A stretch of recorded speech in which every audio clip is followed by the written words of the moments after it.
The Downtown Rams podcast is brought to you by Rams On Demand, Seat Giant, Vibe 305, and RWO, Rams World Order.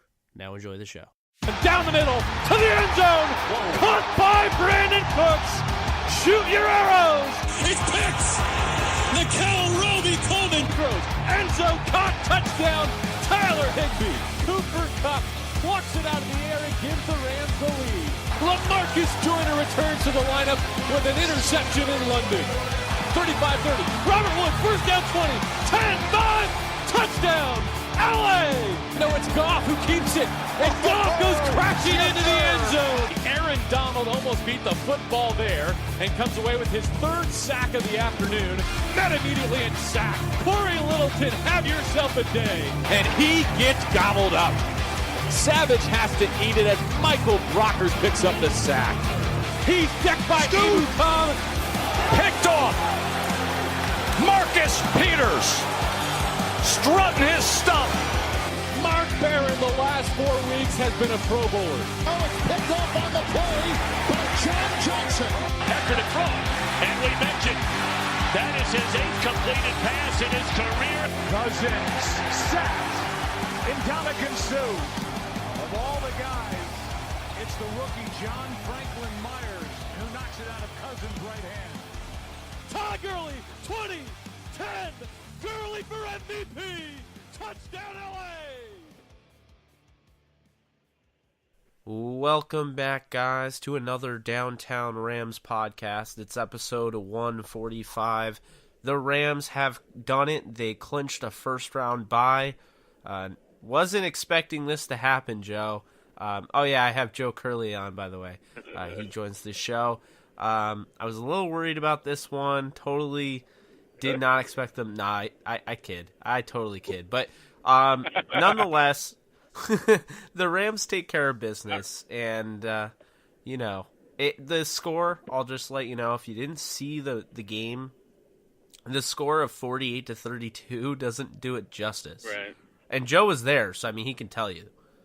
Yeah, the game was virtually over within, 5 to 8 minutes, where you've got basically the defense setting up 3 touchdowns in the first 17 minutes. Game was 14-0, 28-3 in the first half, and the Rams were actually asked about if they were concerned that they gave up 32 points to the Niners, and yeah, the backups gave up a lot of those points at the end with George Kittle weaving through the Rams backups. But this was, as good a Rams defensive performance as there's been, maybe besides the Arizona whitewashing of a terrible team.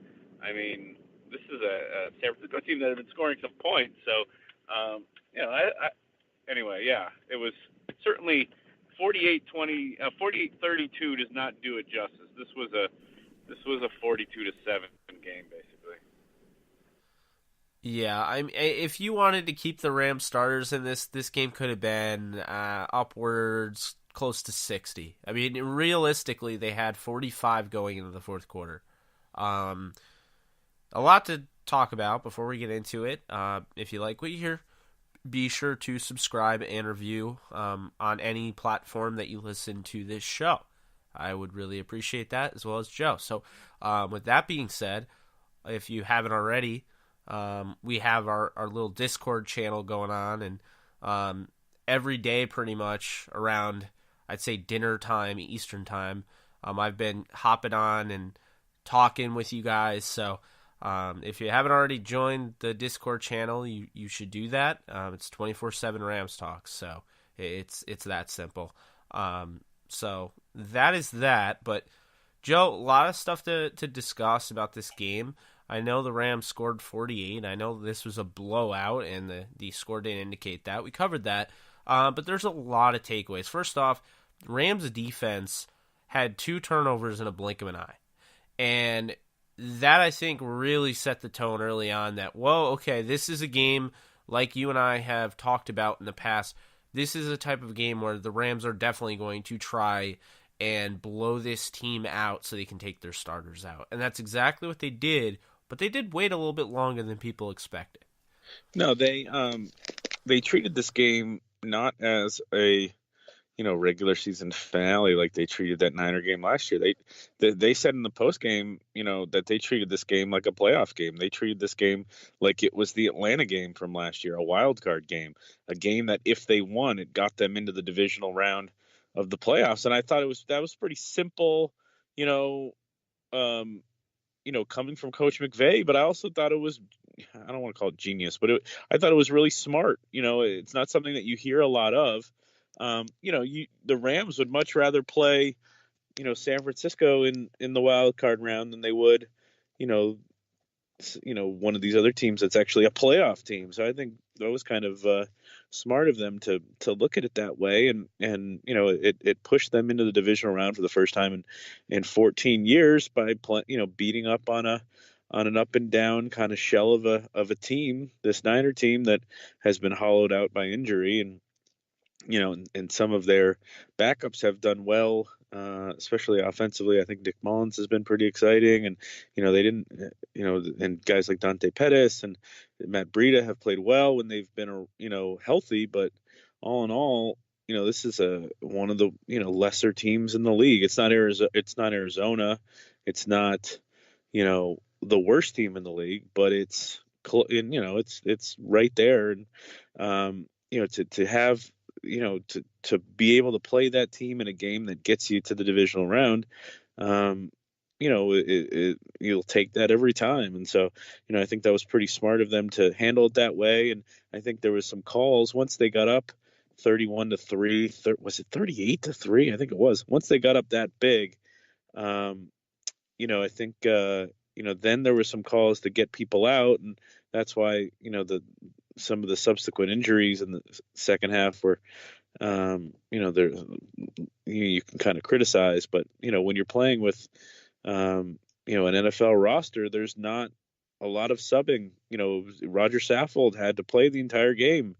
Rob Havenstein had to play the entire game, so you got to kind of pick your poison and, make the moves that you can make. But you're playing an NFL game. Guys are going to be in harm's way. And so, there's some injuries that we have to track over the next week, but all in all, a really successful day for the Rams to blow out their rival, become the only NFL team this year to sweep their division.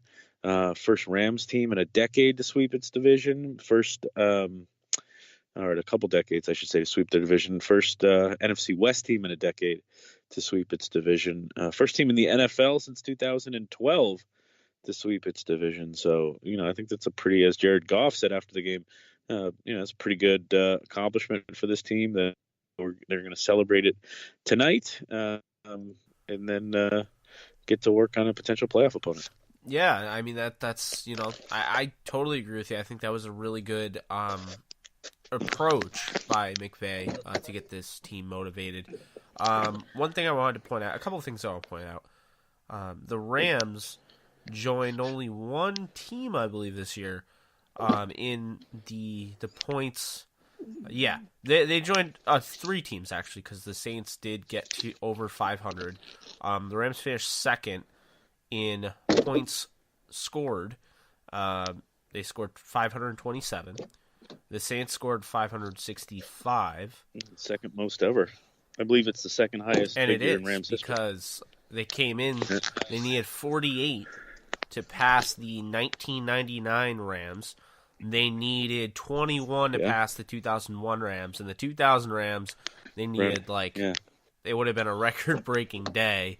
With 200 points. Yeah, it was like they did. They passed two of the greatest show on turf teams, and with an offense that had some great moments, but certainly didn't let's say exceed expectations for Rams fans. I think that they had a good season, but not far and away huge season compared to last year. So I think there is still some room to improve, and this may not be the best McVay era offense. I think you can see it improve going forward. That's really that's how I look at it. I don't feel like this is a finished product. I don't feel like they're peaking, like Colin Cowherd said, or they peaked. I feel like this team just can get so much better. I mean, the Rams finally found a duo of receivers that could each get over 1,200 yards. They expected something like that when they went out and they, really sacrificed some serious draft capital to grab Sammy Watkins. It didn't go as well as they planned, and that's why Brandon Cooks is a Ram. And I mean, it's pretty obvious Brandon Cooks fits a hell of a lot better than Sammy Watkins did. And I think, that's not even a knock on Watkins per se, just Brandon Cooks' play style. You saw 2 touchdowns today from him. You saw, 2 different touchdowns where there's one where he had to weave through traffic, got a little redirected off his route, but still hung in there and was able to get behind the defense and catch the touchdown in the back of the end zone. Then you saw another one. It was a bubble screen to the receiver, and man, he fast when he gets in the open field. He took that to the house as well. So, you have a receiver that is very versatile, and I think he's been a breath of fresh air for the Rams, especially in a day where, Robert Woods only had 2 catches for 24 yards, I believe. It was actually his lowest output all season. That was a little surprising. There were a couple throws Goff absolutely missed, and then there's one where he hit him, and it was just a bang-bang play with Exum of the 49ers hitting. And, I mean, it was... Joe, I don't know what your take would be on it. Per the rules, the head and neck area, I mean, that's a flag, and he was flagged as such. I know there were some people that actually had a problem with that, so I don't... Sure. I think that was a good football play. I don't think it should have been a flag. I think if that's the rule is written poorly, because I think he got him kind of in the higher chest area. I mean, I know the strike zone where you could hit a player is shrinking and shrinking and shrinking, but and I understand as a former receiver myself, you got to protect receivers, and you want to protect receivers, and you want to protect quarterbacks and skill position players, but you as a defensive back, you got to be able to break up plays, and I think he hit him. I don't think he hit him that bad, and I really don't like what was the roughing the passer flag in the game. Oh, with Barron. You basically, if you have not a bad officiating crew, but there's officiating crews that will throw the flag if it's just if the hit looks bad, even though it's a legal hit. And I think that's where you really have to defend, where you really have to stop if you're an official. I mean, I think, if a hit is legal, it's legal. If it's legal but it's a hard hit, it should not be a flag simply because it looks bad. And I think if we get toward that, if we're trending toward that as a league, it's bad for the league. I mean, I think that there was a point, you think back to the Chiefs game where people are lamenting kind of the end of football and the beginning of kind of this basketball football. And I think that, how once the weather got cooler and defenses caught up a little bit, I think you had a great December in the NFL. And, I think there does have to be there's going to be a reckoning, in football where you're at some point you're going to have to, they're going to have to decide whether they want, basketball outdoors, and this is a whole conversation, obviously, we could do a whole podcast on pretty much. Itself, but at some point they're going to come to a fork in the road, and they're either going to have to choose kind of basketball outside or some sort of like admission of responsibility by people for putting on the helmet that you're putting yourself in harm's way, kind of like if you're a boxer and you go into the ring, there's going to be some adverse long-term effects. I mean, I think that's really what needs to happen at some point. Either some sort of signing away the responsibility, that football is a dangerous proposition, or they're going to have to change everything entirely, and you're going to have basically two-hand touch football. But anyway, that's a whole other discussion. Oh yeah. We could probably go on with that for a while. With that being said, Cooks had 2 touchdowns, but so did your guy Josh Reynolds. He had 2 touchdowns, and he had 2 really nice touchdowns, both in the corner. And this is one thing I really liked seeing, and Rams fans should really take Seriously, Jared Goff had 2 really nice corner end zone throws that required pretty much a certain degree of timing. And, I mean, he just put, perfect ball placement, perfect touch on the pass. Goff made some really nice throws today. I think he got himself back on track. I know it was the 49ers, but the 49ers defense has actually been somewhat decent over the last, I'd say, 3 weeks. They held the Bears pretty much. I mean, the Bears barely won. They beat the Seahawks.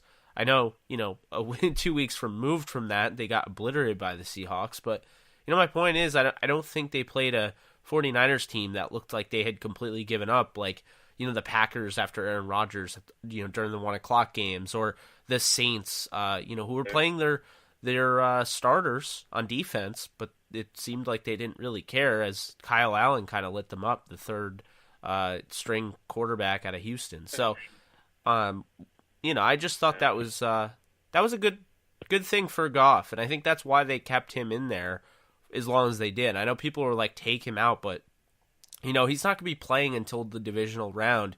That game was already locked up. You have to make sure you're doing the right thing for him. And I thought Sean McVay did the right thing. Goff needed to really build and really gain some confidence heading into the playoffs, and I think he did just that. I think these last 2 games have served their purpose. Obviously the ship was kind of creaking a little bit there with the back-to-back losses to the Bears and the Eagles, who have, now are going to be playing each other in the playoffs, and potentially the winner, or potentially the Bears could be the opponent in a couple weeks. But I think that we kind of, after that Eagles game, we pointed to these next 2 games, being that it was going to be an opportunity to kind of get everything kind of back on course, finish 13-3, and get some momentum. And the thing about Goff is that I think he's been who we thought he is. He's a very effective passer who is prone to some bouts with consistency. And I think, when he's been consistent, those have been his best games. And, there's been games where the Rams have, he's been inconsistent and the Rams have been good enough to overcome that. Today might have been one of those games, even though he played better than he had earlier in the month. I think he's kind of building back up after a couple of rough games, but I think that to me is the number. If I could kind of be a genie and grant the Rams any one kind of aspect in their performance in 2 weeks when they host the Bears or whoever it is, Cowboys or Seahawks, in the divisional round of the playoffs throughout the month of January, I would grant a consistent performance from Jared Goff. I mean, I think that's, you saw it a little bit today where there's some he's missing some open throws, and he's not, we're not asking him to be perfect, but but when a throw is there, when there's a wide open throw like the one to Reynolds he missed and a couple of the other ones he missed, those are the throws he's got to make. And I think that's kind of where we are right now. You could be kind of confident in a lot of aspects of this team, but the one that means the most this next month is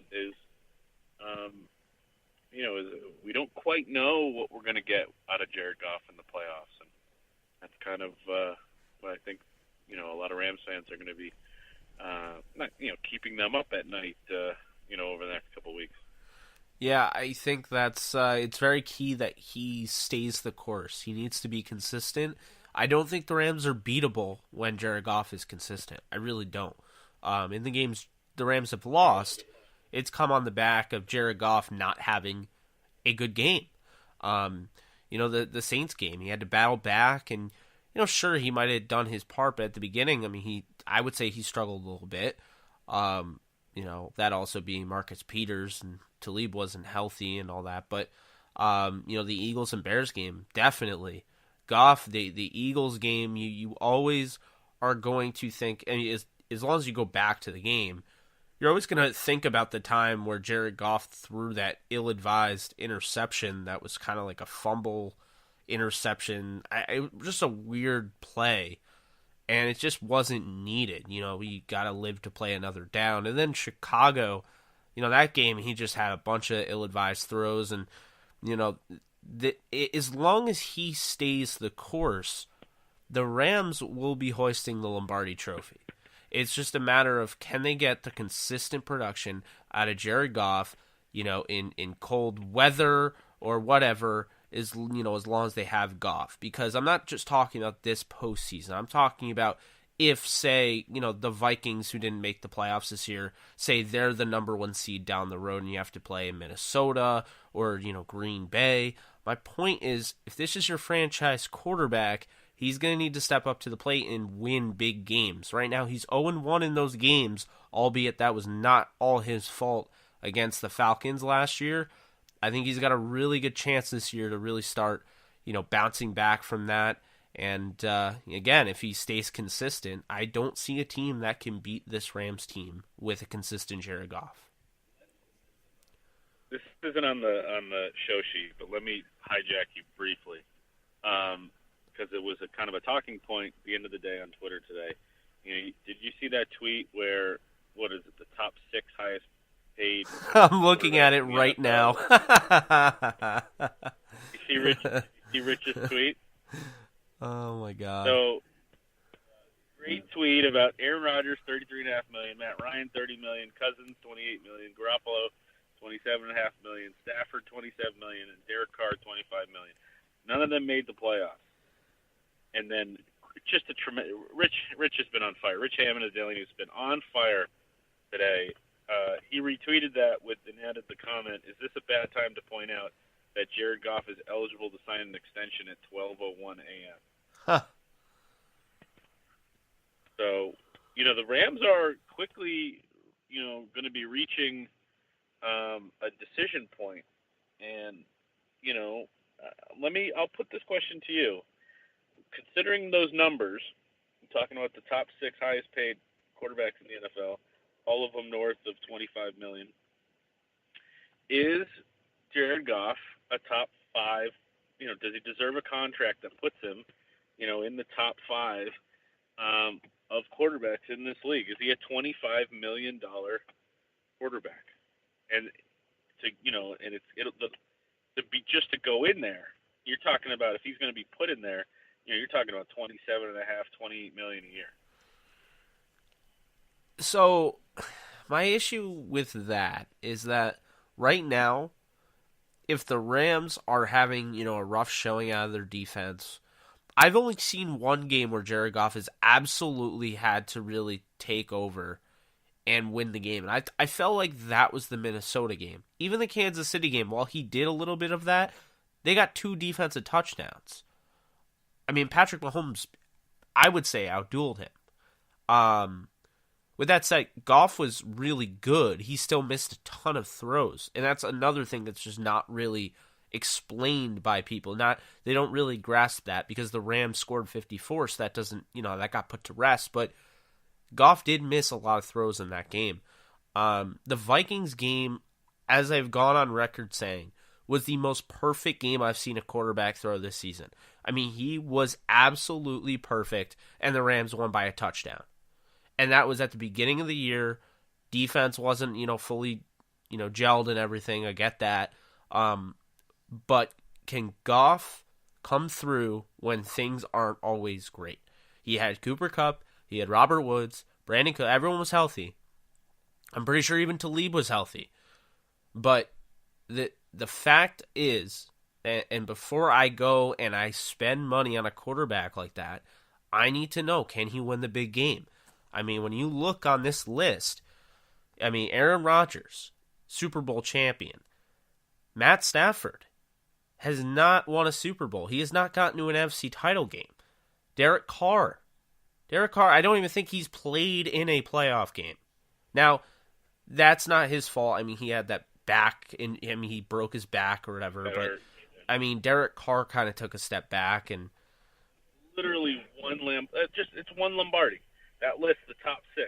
Yeah, Matt Ryan. And I think that's where Matt Ryan should have won one. Obviously, he blew it. So,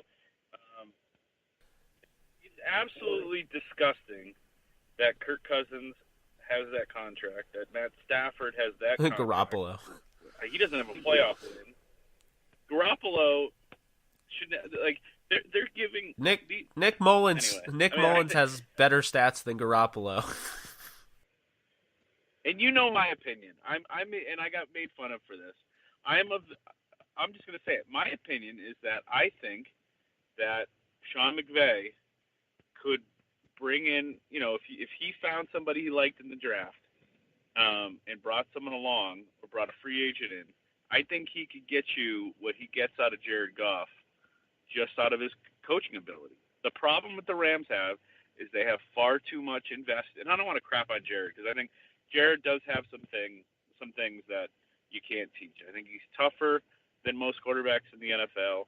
I also think, that he does have, he does have some arm talent that's pretty rare. But I think they have too much invested in him in terms of the draft compensation, making the trade, a first overall pick. And so I don't think they have the freedom to kind of make some of the moves maybe they need to make, with him. But, I think they're going to have to pay him. And I think it's going to be, it's going to be interesting. You really have to believe. Basically, if I was the Rams right now, I would base it on this playoff performance. I would think Jared's going to be playing. Jared should be playing for this contract. If you go out and get the Rams to the Super Bowl, okay, pay him $25 million a year. If you don't, they should really be trying to get him down to, a little bit north of a Blake Bortles contract, somewhere $19-20 million a year. That gives you some wiggle room to get 2 or 3 more players on this roster. And maybe you could say, hey, you're in LA, you're going to be getting, you can kind of make up that money on the back end. But one of the most important parts of the Patriots dynasty, one of the most important reasons why the Patriots have been the best team in the NFL over the last 20 years is because, they've had one of the greatest quarterbacks in NFL history, and he hasn't been paid like it. And he's made that money back in other ways. And so Jared's going to have to decide, do you want to be, Matt Ryan, Kirk Cousins, Matthew Stafford, Derek Carr, who got paid but never did anything? Or do you want to be, potentially have a career, not, like a Tom Brady or Ben Roethlisberger or an Eli Manning, somebody who could win multiple Super Bowls surrounded by a lot of talent. And so I think that's a decision that the Rams have to make for themselves, that Jared has to make for himself and his family.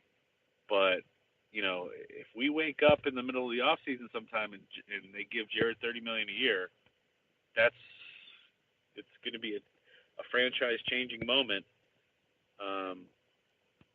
I don't know if you can do that after paying Donald, Well, if you can set up with Gurley, you've got the, you're paying, you've got the highest defensive contract, you've got the highest running back contract.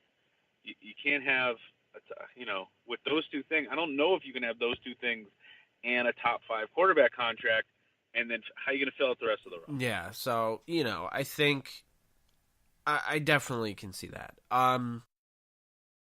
With that being said, I actually, Joe, I forgot to bring this up because I was going to bring it up and then I completely forgot about it. But Kirk Cousins, do you know what his record is against teams with a winning record? Oh, not good. 4-25. Yeah, it's funny because if they go out and give Jared Goff a Cousins contract, you're going to have 2 of the highest paid players in the NFL owe significant portions of that contract to Sean McVay. I didn't think Cousins played that well in his 1 year without McVay, and this year has been a disaster. I mean, I don't know if you saw the clips of his, of his receivers yelling at him on the sidelines today while their season's blowing up. But when you go from Case Keenum to to somebody that you're paying 27-odd million a year, you're expecting a significant boost. You're expecting to go from divisional round of the playoffs into the Super Bowl. You're not expecting to miss the playoffs and melt down in Week 17. And, he's going to have to spend his offseason. Yeah, he's going to spend his offseason with $27.5 million, but he's going to have to spend his offseason with that taste in his mouth, knowing that this franchise took a major step back when they paid him all that money. So he's going to have to figure out a way to get that working. But I don't know. Who cares about the Vikings? Let's talk about the Rams. Yeah, it's funny. I actually had them missing the playoffs coming into the year, and I had someone tweet at me, "What did the Vikings do to you and your family?" And then they ended up missing the playoffs. But yeah, we could go on that for a whole long time. But I'm going to say one thing, Joe, about Jared Goff, and it might come to surprise you because everyone knows I'm a huge Wentz over Goff guy, from the draft. But I'll say this about Jared Goff. I see striking resemblance between Tom Brady and Bill Belichick and Jared Goff and Sean McVay. What if, hear me out, what if that's the new Tom Brady, Bill Belichick? What if, the way they're going to right this ship is they're going to have, they're going to win the Super Bowl this year, and they're going to have Aaron Donald, they're going to have Todd Gurley, they're going to have Jared, and they're going to have the receivers signed. The rest of the guys, they're going to figure out ways to keep winning by, swapping guys out. They started it last year. They had Trumaine Johnson. They had, different guys that they turned over. They turned them into, Aqib Talib, Marcus Peters, Ndamukong Suh. You don't really think Ndamukong Suh will be back next year. So that has to be a swapped out thing. They had Ogletree. They swapped him out. Littleton came in. Mark Barron, I would imagine, is probably on his way out, even though he played his best game of the season. I just think, different things like that. I mean, Andrew Whitworth was a short-term option. Now they'll have Noteboom. You know what I mean? So what are your thoughts on that? Because I kind of feel like, McVay has gone, on record saying he will copy plays. What's to say he's not going to copy the way, certain coaches handle their business? And I kind of feel like McVay and Les Snead are kind of attached at the hip. So whatever McVay wants, I feel like Snead wants to get him. You saw that when, all the buzz came out that he was looking for his read, and then he gets his tight end in Gerald Everett. So that's just, I guess that's just really how I feel. Like I could see Jared taking a pay cut almost. I don't feel like he's going to sign for $30 million.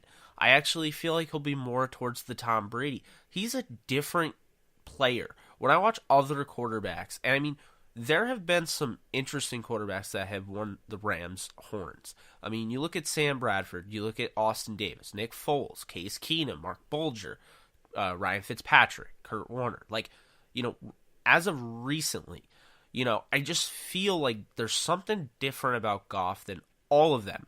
And I feel like Warner was like the biggest leader of them all, and I think a lot of people would vouch, for him in that regard.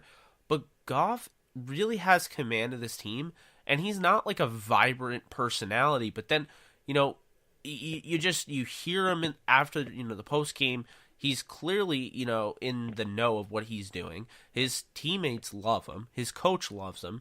I don't know, Joe. I don't think that this Sean McVay, Jared Goff duo is going to end anytime soon. And, I think they could draft a quarterback. I absolutely do believe that. And I for a while, I totally thought that, like, what you were saying was going to happen. And lately, I just feel like the way he's stuck by Jared and the way he takes the blame and everything, I don't know, man. I feel like they're the closest thing to a Tom Brady, Bill Belichick kind of rebirth. And that's not to say he's going to be Brady. Yeah, but, I don't think the Belichick Brady thing fits at all. But I other than the fact that coach and quarterback are the two biggest aspects of a successful football team, and the Patriots and the Rams are both successful this year, and I think McVay is very different from Belichick in a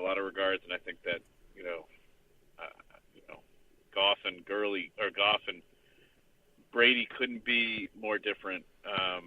You're talking about the number one overall pick versus a guy who was a 6th-round forgotten guy who only got a chance in the league because the starter got. I mean, they're totally separate. They come from totally different places and they're totally different quarterbacks. But in terms of, I'm not saying that the Rams are going to move on from Jared Goff because they're not. They're wedded to him, and that goes beyond McVay. I mean, Sean McVay is here to make Jared Goff work because the investment in Jared Goff is far too big to jettison him, and the Rams spent far too long, in the desert searching for a quarterback to just move along quickly. They're going to have to get it done with him. The worry that I have is that, the cost to keep him is going to be so exorbitant that it's just going to wipe out the rest of the roster and turn the Rams into one of these other teams that's got a high-paid quarterback and didn't make the playoffs. But those are, that's the hurdles for another day. Until that day, they do have, you should be focusing on, I guess, it's a Super Bowl caliber roster, caliber team on the cusp of what could potentially be, a month, a 6-week period that brings the Super Bowl back to Los Angeles for the first time ever. It's pretty crazy ever. how they just need to win 2 games. Not ever, 83, but okay, yeah. Sorry, I forgot the Raiders. Yeah. They just need to win 2 games to get there. It's pretty crazy when you really think about it. That's why the bye is sneaky the most important thing to getting the number one most important thing to getting the Super Bowl is getting that bye, and it's been even more important lately where I think because the Patriots have so often been the number one seed and made it to the Super Bowl out of the AFC. So we were talking in the press box. I didn't look it up, but somebody was saying something ridiculous that nobody has had to go on the road to make the Super Bowl. Nobody has gone on the road and made the Super Bowl since 2012. I don't know if that's true. I'll have to look at it, but obviously the Giants won 2 Super Bowls by winning all road games. There's been plenty of examples of teams that have gone on the road and made Super Bowls and done it the hard way, but lately that has not been the case. Obviously the Eagles and the Patriots were the number one seeds last year. The Patriots were the number one seed previous. Atlanta, I don't know if they were the one, but I don't think they played a road game. So it's certainly true recently, and so much is going to come down to this run.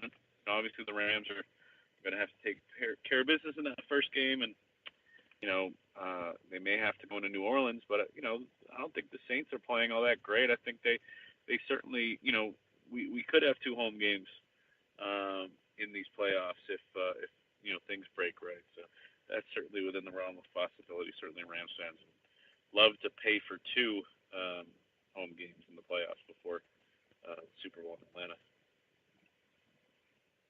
Oh, absolutely, and it's funny that you bring that up because I was thinking the same thing. I don't feel like the Saints were humbled the way the Rams were. I feel like this game they're not going to really take seriously, but their starters were playing on defense, and Kyle Allen, the third stringer, did throw all over them. And Teddy Bridgewater, who was the guy that they traded for to kind of be the future there after Breeze, didn't look all that great. So, I don't know. It could be that I'm reaching here, but I agree with you. I don't feel like the Saints have played well at all. They've gotten lucky in a couple games, and they could easily have lost those 2. And I don't know. They seem to be very, very excited for the playoffs, and they were celebrating and everything. And they just don't look like a team that strikes me as they're about to take your soul the way like Seattle or Dallas or even the Rams did today. Yeah, I don't think. Yeah, the Saints don't scare me. I think they're as good. They don't scare me either. I think they're as good. Yeah, I think it's 50-50. I think I haven't really looked at it yet. I think my opinions aren't really firmed up yet, but I do think if you had to bear out the odds, I remember saying last year's NFC playoffs. I wouldn't be surprised if any of those 6 teams made it to Atlanta. I think the way I look at this NFC playoffs is I think you've got two co-favorites.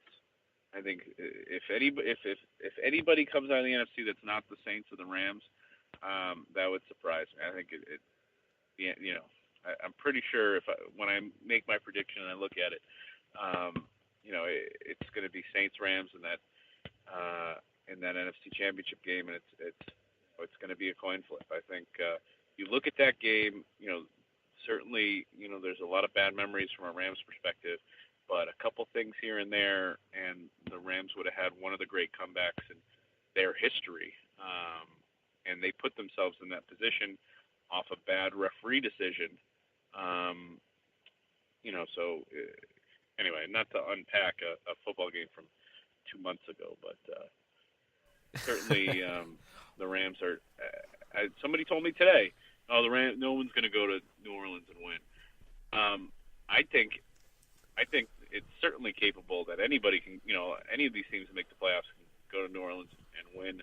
I certainly think the Rams can go to New Orleans and win. You wouldn't choose it. Yeah. You wouldn't choose it, but, I wouldn't bet against it. Well, they're not going to just lay down because it's New Orleans. I don't know. Just I don't like that. I also don't like how they're like, well, Breeze is undefeated in the Dome in the playoff. It's like, okay, cool. Well, you know what? I mean, there's so many of those different. Well, this stat is the reason. Yep, I'm sure the reason the Steelers are 9-0 against this team is because they won in the 80s. Like, I hate when people bring up stupid crap like that. But, yeah. So I will just cover real quick because we are running out of time. Rams 49ers, quick hitters, Joe. One thing that caught out to me, Everett was held out of the game plan with just one target. Aaron Donald, 2.5 sacks short of the record. George Kittle breaks the tight end record in garbage time. C.J. Anderson continues to give the Rams a boost in the running game without Todd Gurley. I think that's going to be big in the playoffs. He does add a different style of running to this offense that I don't think teams know how to defend yet. More ground and pound running approach incoming, I believe so. Defense gives up 100-plus rushing yards to Alfred Morris, although I wouldn't put it all on the starters. Blake Countess logs his first interception in a starting debut and then gets hurt, unfortunately. So does Whitworth. And we got some serious contribution out of the rookie friend of the podcast, offensive tackle Joseph Nopu. Yeah, I mean, I think it's fairly certain that the Rams defense is, certainly hasn't lived up to the hype this year, but is starting to come together at the best time. They virtually went out there and won the game before the offense had to do anything. Building that 28-3 lead on 3 big defensive plays, including 2 Corey Littleton interceptions. Just unbelievable job by them. And I think you've got a defense that, while it may not be, a shutdown defense like what the Bears have, I think has a championship caliber defense in the way that, so many Colts and Patriots and, a lot of Super Bowl winning defenses in the modern era, the recent times, where you've got maybe a team that gives up yards but also makes huge plays and gets turnovers and can affect the game. And I think I'm really heartened. I've been saying to some of my buddies who are Rams fans who have been crapping on this defense, I've been saying, give it time. This is a defense that can win you some playoff games. And I think that's, I think you've got to be heartened by their performance, in December. I think, we didn't see much of Everett until they had the backups in. They're doing a lot of 12 personnel. I think Donald gave it he fell short of the record, but he gave it a real push. He got that first quarter sack, and I think they had him up for 11 pressures. So he was all over the place, and I know Nick Mullins said after the game that he could feel him everywhere out there, and they were really cognizant of getting the ball out and keeping them away from, obviously the record wasn't as meaningful as not getting the quarterback killed. C.J. Anderson, I think it's just been a tremendous. It's really worked out well that they've been able to plug and play him in and get Todd basically a month off. You're going to have what I think is going to be a really kind of refreshed, spry Todd Gurley, ready for the playoffs. Because I think he can play with this injury. I don't think it's going to keep him out or anything like that. I'd be shocked if he's affected by it. But I think he got a shot to, he can go out and really be a difference maker in the playoffs. So, C.J. Anderson has done his duty. And basically filled. I think if Malcolm Brown didn't get hurt, I think he would have had similar performances the last couple weeks. Malcolm Brown. It's the big shame of all this is that I think Malcolm Brown could have really made himself some money. If he was able to stay healthy. So I feel bad for Malcolm, but obviously CJ is finding a second act in the league with this team. So I think ground and pound becomes kind of a potential if Todd isn't able to go, but certainly you want to be more dynamic in the playoffs. You want Todd Gurley to be on the field. So I think it's just kind of it's there if they need it. Again, I don't care about how many rushing yards the defense gives up if they're going to get 4 turnovers in the first half and virtually win the game. They could give up 200 yards rushing Alfred Morris. So I wouldn't care.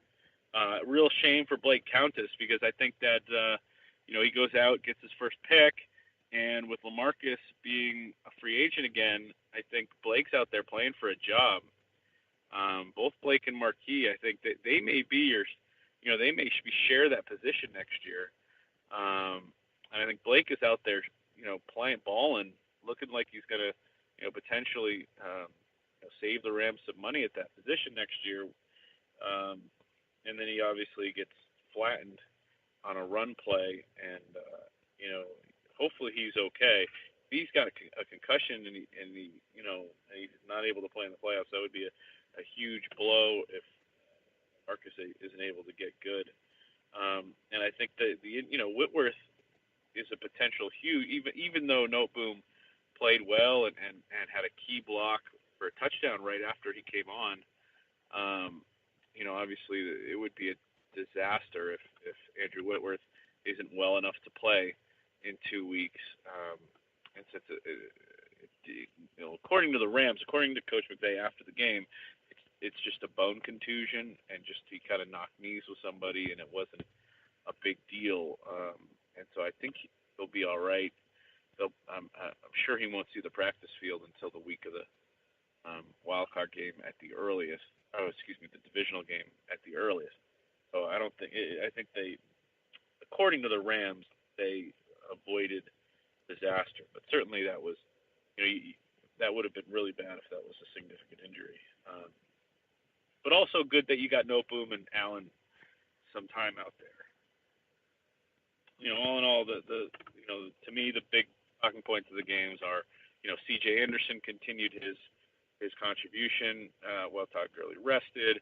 The defense continues its upswing, potentially, looking like a championship-winning defense that we all thought they would be summer before they let everyone down the first 3 months of the season.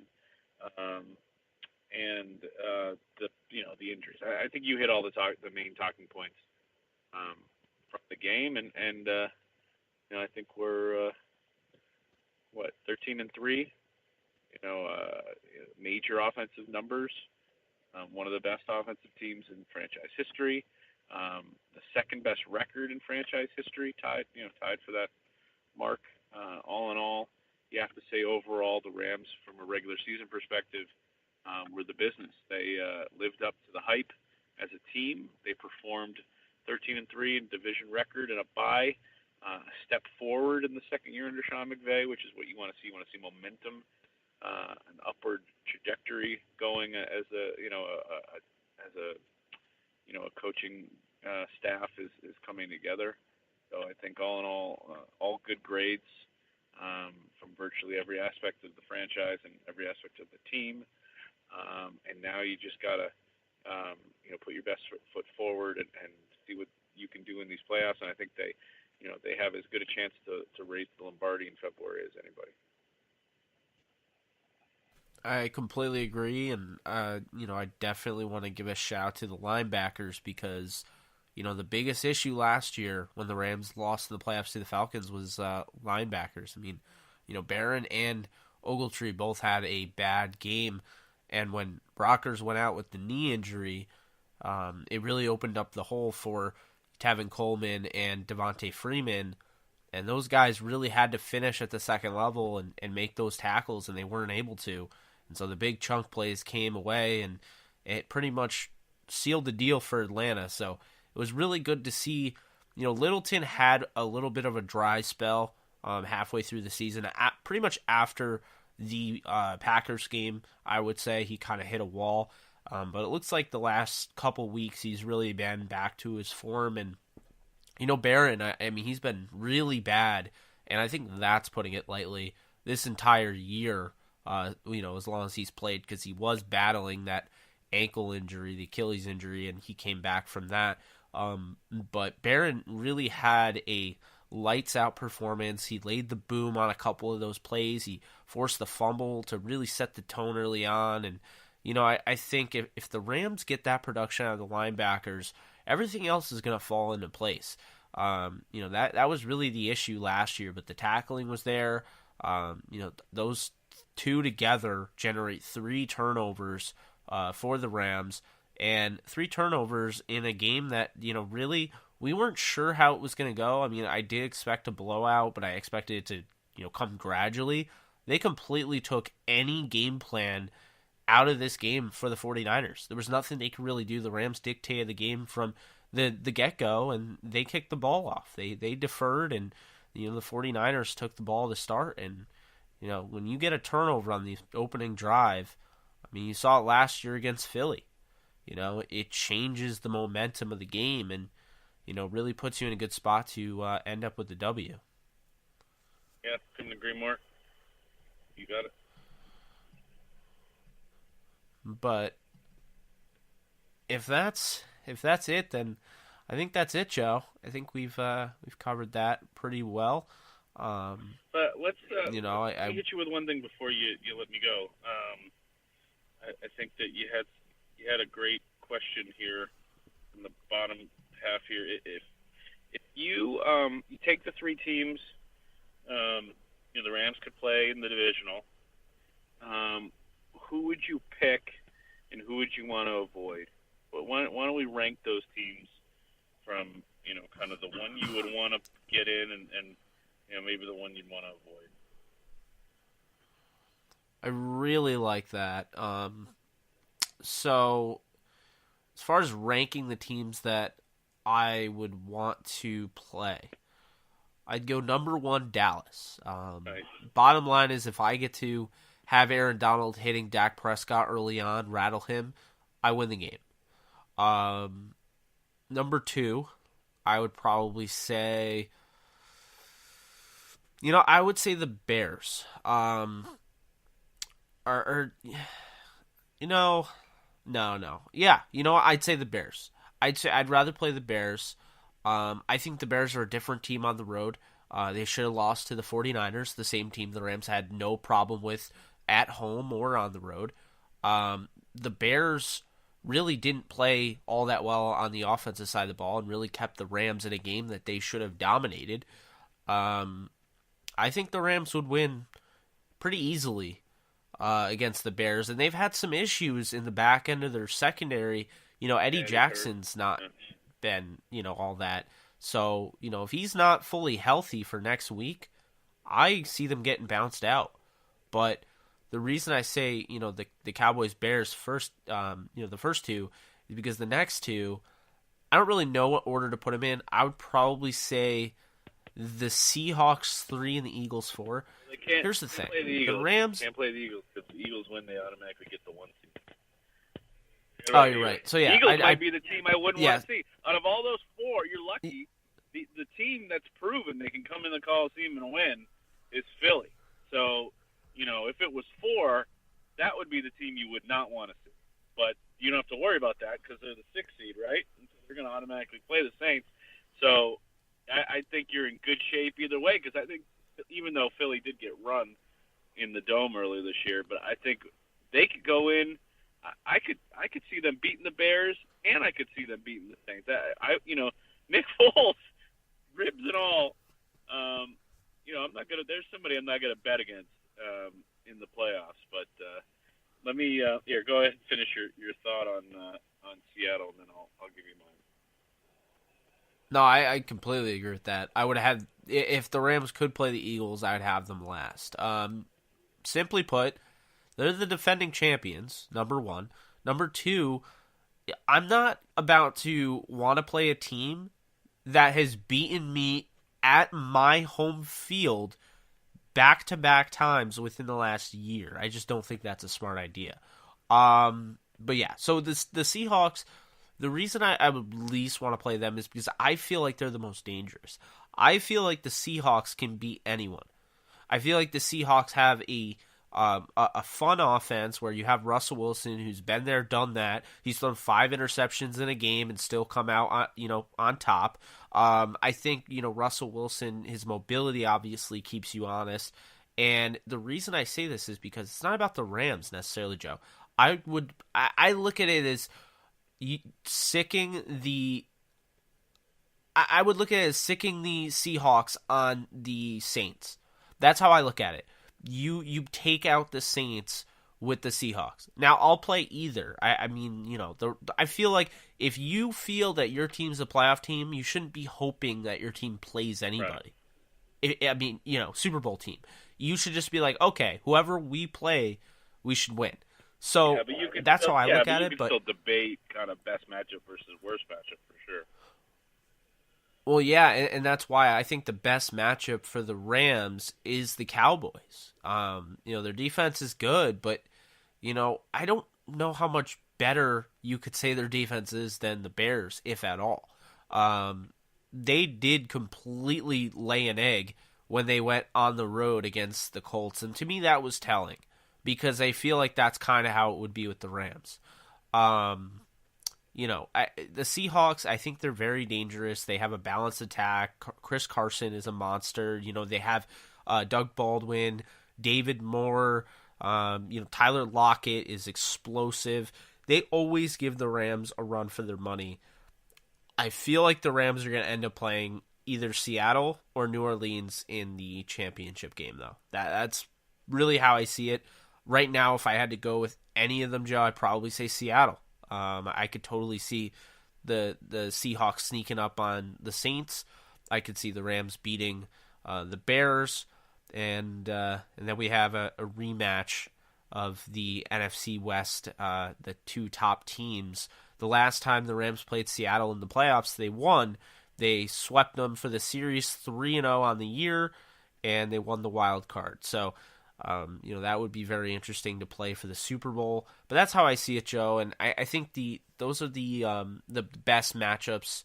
Obviously, Cowboys, I'd say number 1, Bears number 2, Seattle number 3. But maybe I'm wrong. Maybe I should not want to see the Bears. I don't know. I just, from what I've seen this year, I don't feel like anybody can beat the Rams when they play a consistent football game in all 3 phases. And that's why I just don't find myself scared, because I feel like they're only going to build off these last 2 weeks. You have the order correct. I would certainly, I would love the Cowboys to come in that playoffs. I think you would have a week of Rams fans thanking Jerry Jones for ensuring the Rams return to LA. You would have, you'd activate the huge Cowboys fan base in Southern California. You'd have the prices would go through the roof for that playoff game. It would be a tremendous atmosphere, and I think the Cowboys are by far the worst team of those potential opponents.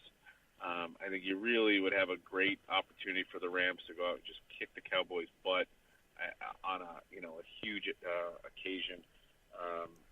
I think that would be and it would also be a really nice test for Jared Goff against a good defense. So I think that would be if I had to choose, which matchup I'd rather see, I'd say that one. I've gone on the record as saying that the only team potential opponent of in that divisional round, or in that if it was a wild card game, I obviously Seattle even though they've lost twice to the Rams already, I think that's the team that Rams fans probably shouldn't want to see, just because I think it's so hard to beat a team 3 times. Obviously, those two teams know each other so well, and I think you'd be forcing the coaching staff to use some of kind of what it's been saving up for the playoffs in the Seattle game, just because you're playing a team that's played you so many times recently. Plus, Russell Wilson obviously would be a tough proposition to beat in the playoffs. I think that would be the toughest matchup. Bears, I've also gone on the record as saying that I think if the Bears came to LA in the playoffs, they'd get beat simply because the weather would be okay. And I think that was a big part of the reason why the Rams lost in Chicago was the cold weather and Curley getting hurt and all that. I think I'm sure there's going to be a lot of Rams fans that want the Bears, because they want to beat them. And I think it would probably be good for the team to have kind of that defense as have to face that defense in the playoffs. And it would be good for them to kind of get over that hump and beat that team that just beat them earlier this month. But I think you got the order right. And so I would absolutely love to see the Cowboys in the Coliseum in a couple of weeks. I think that would be an absolutely memorable occasion. And we'll see what happens. Yeah, we definitely will. Definitely looking forward to that. Playoffs can't come any sooner. With that being said, I think that's going to do it, Joe. Yeah, let's get out of here. I got to go to bed. All right, guys. Well, that is it for the Downtown Rams podcast. I'm Jake Ellenbogen. Here's Joe Curley. And this has been 145. I can't believe we're up to 145 episodes. That's pretty crazy. But that's it. Happy New Year, guys. And we'll be back in 2019. Later. Happy New Year.